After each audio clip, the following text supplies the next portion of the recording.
নবীকে ক্যান্সেল করবে এমন কেউ নাই, বরং তাদের কাছে আমার মুস্তাফা যায় নাই। জানি না আপনারা বুঝতে পারছেন কিনা আমার কথা। আমার নবীকে না বলার ক্ষমতা যে নবীর দরবারে গোলামি করতে আসে জিবরাইলের মতো ফেরেশতা, এমন মায়ের ফুৎকে আছে যে মুস্তাফাকে রিজেক্ট করবে, তারা নেয় নাই নয়, আমার নবী তাদের কাছে যায় নাই।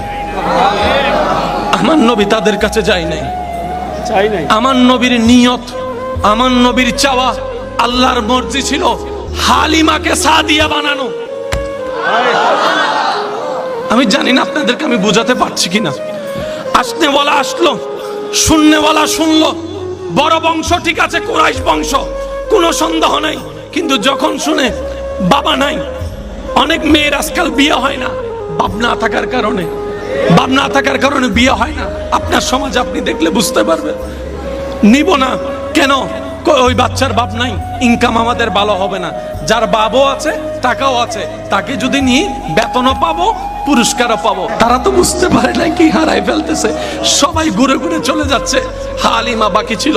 হালিমা গেলেন, হালিমা বলে যে কাউকে সবাই যেটা বলে পাই নাই, ও ছাড়া তার উপায় নাই, নিলাম।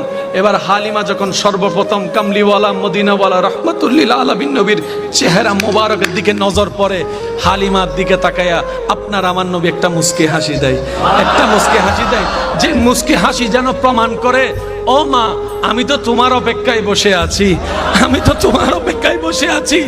মা হালিমা হয়তো বলে ওরা নেয় নাই তাই আমি নিচ্ছি। নবী বলে যে না রে হালিমা, না, আমি তাদের কাছে যাই নাই, আমি তাদের কাছে যাই নাই।